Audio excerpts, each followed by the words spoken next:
It's good to spend some time here.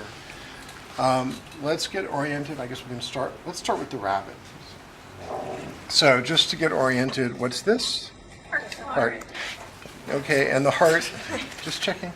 The heart has two ventricles, so this would be the, and then this would be the Left aorta, or atrium. left atrium and right atrium. Okay, and in mammals, the heart basically has lost those other chambers, the sinus venosus and the conus arteriosus. The sinus venosus gets incorporated into the right atrium.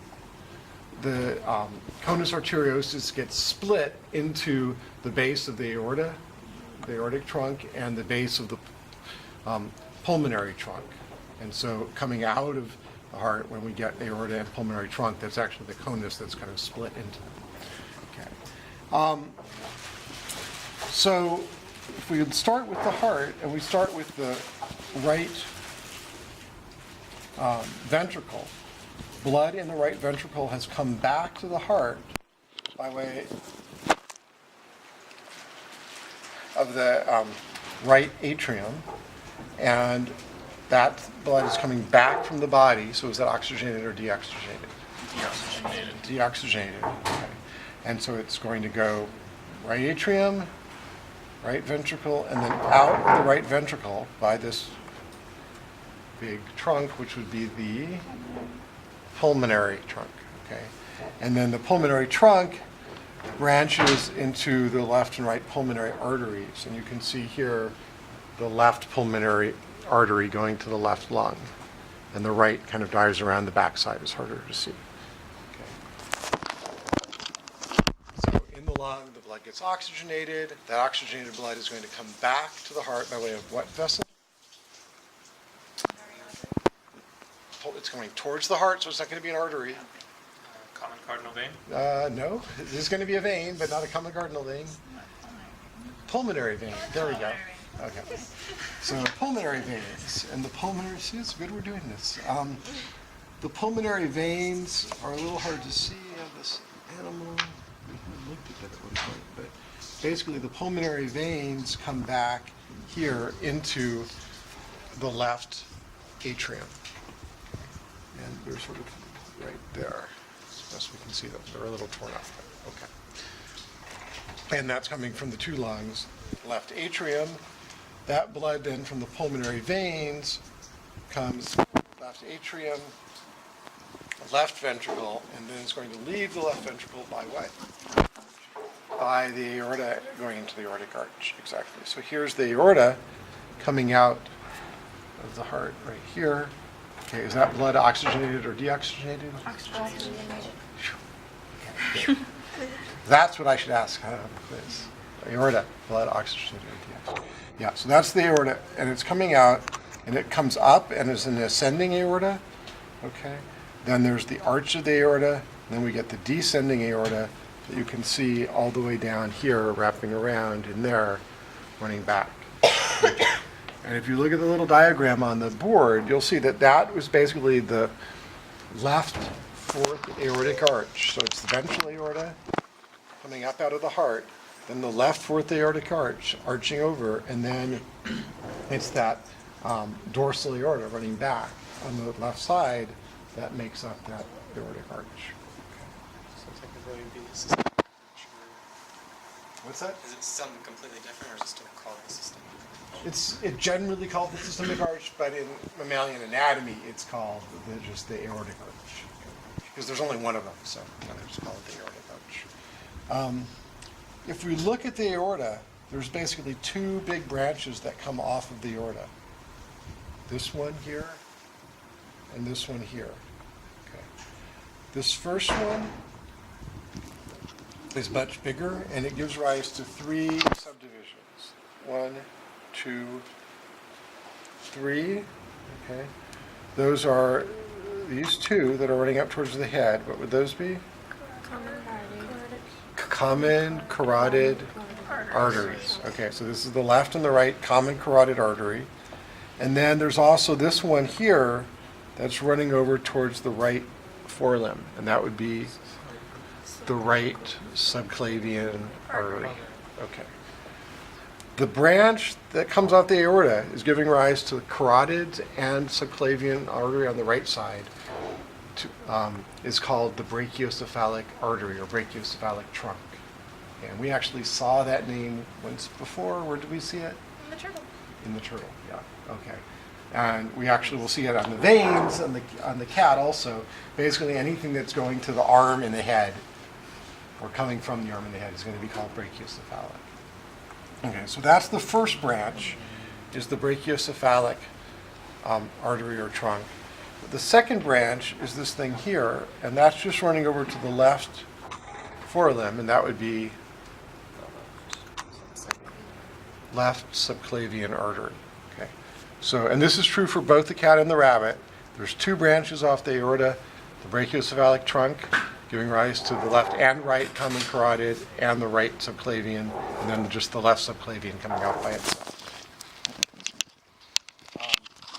And if you look at my diagram, I tried to sort of indicate that as best I could, showing how there's that one branch that's giving rise to right subclavian and left and right common carotids, and then the left subclavian coming off the arch by itself.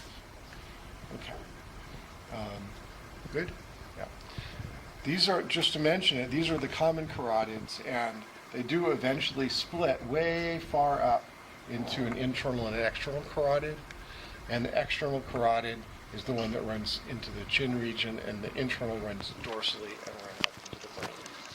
That makes sense because the external is ventral aorta, the internal is actually dorsal aorta, or third aortic arch and dorsal aorta. Okay, so that's the arteries. Then let's look at veins. Veins in the rabbit, this is very beautiful because it's actually injected, unlike some of the others. You'll see two big veins coming back towards the heart from the cranial end of things, and those would be External jugular? not well. It's called external jugular up there, but when we get back here, that's the cranial vena cava, left and right cranial vena cava. Okay. And very beautifully in this rabbit, you can see how the left cranial vena cava comes all the way around the back side of the heart. You probably can't see that from over there, but it runs around and enters along with the right cranial vena cava into the right atrium. Can you see that? You can't see that at all, probably. I'll just turn the rabbit around for a moment. Sorry, rabbit. You see that right there?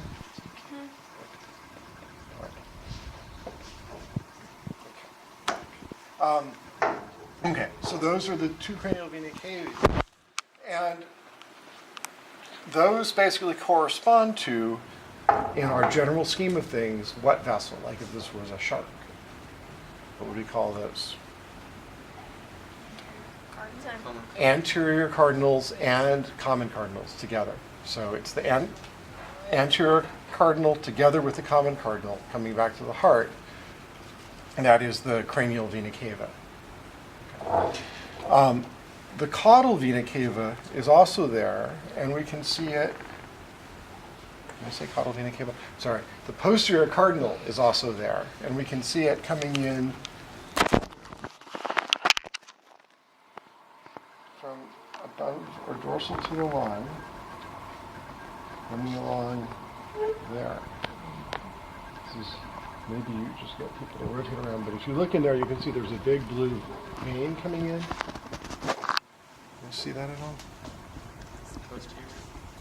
That's the posterior cardinal, but in a mammal it's not called posterior cardinal. What is it called? Azygos. It's the azygos vein. You see that? Okay. And then on the other side, there's a similar one, and we would call it the hemiazygos. I'm not sure you can see that. It might have gotten destroyed. I think that one on this side, it might have gotten destroyed. That's okay. But there is one there on the other side, hemiazygos. And it just looks the same. It looks, yeah, it's a little smaller actually, but other than that, it looks the same. Yeah. Okay, so that's basically what we're looking at is the cardinal system. Anterior cardinals, posterior cardinals, common cardinals. So just like the dorsal. It's really not that different, but it's annoying because it has names in the mammal. The other main vein coming back to the heart is the one that we first saw in Necturus. It's a new vein for tetrapods that we didn't see in the shark, and that's this one we can see here, coming back from caudally towards the heart. This one here, you can see that. And that would be the caudal vena cava, exactly. And that's coming right, basically here up through the liver, but you could see it further back, all along through the abdomen, that big blue thing running along, that's all caudal vena cava. Okay. Good so far? All right. If we look at the right and left cranial vena cava, we see that they've got some tributaries coming in. One I want to just mention is this little guy coming from the thoracic wall. Okay. This is the internal thoracic or internal mammary, sometimes it's called, vein, and there's also an artery accompanying it, and that's just draining the ventral wall of the thorax. So that's this guy here, and there's a similar one over on the other side. In the cat, as we'll see, there's just one in the midline. Okay. There's also then, coming into cranial vena cava, a big vessel coming in from the limb, here, this guy, and that would be this one here, subclavian vein. So this is the right subclavian vein, and then here's the left subclavian vein. Okay. And then what's joining in to with the subclavian vein now is not called cranial vena cava anymore, but it's called jugular, and in particular, it's now called, for a little distance, the bijugular trunk, because it's then receiving external and internal jugular. This big one we see running along there is the external jugular. The internal jugular, we did see somewhere up on this side, you can barely see this little tiny vessel that's very poorly injected right there. And that is the internal jugular. And it usually runs right along the common carotid. So if you see a vein running along the common carotid, that's how you know that it's the internal jugular. Okay. And it, for whatever reason, it's usually just very poorly injected in these guys, if injected at all. It's much smaller than the external jugular. So this is external jugular here. And there's some other tributaries that we're not worrying about coming in way further up here. Okay. I think those are the main ones that we're supposed to do up in this area, okay, as far as I can recall. Let's take a look at a cat and see how it's surviving. Can you put it away? Yeah. Okay. So in the cat, the arteries are basically the same. So let's just look here quickly at the aorta. There's the aorta coming out of the heart. Okay, there's the aortic arch. And here's the first branch. That's the brachiocephalic trunk. Okay, and that's giving rise to this. What would this be? Common carotid? Yeah, which side? Right, left. Left. Okay, so there's the left common carotid. Then here is the right common carotid. And then here is the right, trying not to break anything, right subclavian artery. And then here's the next branch off the aorta here, and that's the left subclavian artery. Okay. So it's just the same as in the rabbit, the arteries. Okay. What's different is the veins, because you'll notice that coming back to the heart here, there's only one big vein coming from the cranial end of things. And this is called in a cat the cranial vena cava. You can see coming into the cranial vena cava here the internal thoracic vein, and there's just one of them right in the midline in the cat. There's only one cranial vena cava. Okay. That cranial vena cava, as in the rabbit, then is receiving a subclavian vein, right subclavian, and then right external jugular, and I don't think we could see an internal jugular right here. It's not very impressive. Isn't it right there? Oh, on this side. Thank you. Yeah, over on this side you can see the internal jugular very nicely. Thank you. Okay. There's the internal jugular, external jugular, short right jugular trunk, and subclavian. Okay. So basically, this is all the same as in the rabbit, and everything over on the left side is the same as in the rabbit. But in the rabbit, there's also this left cranial vena cava running through here, whereas in the cat, what's happened is there's this cross connection or shunt that's developed.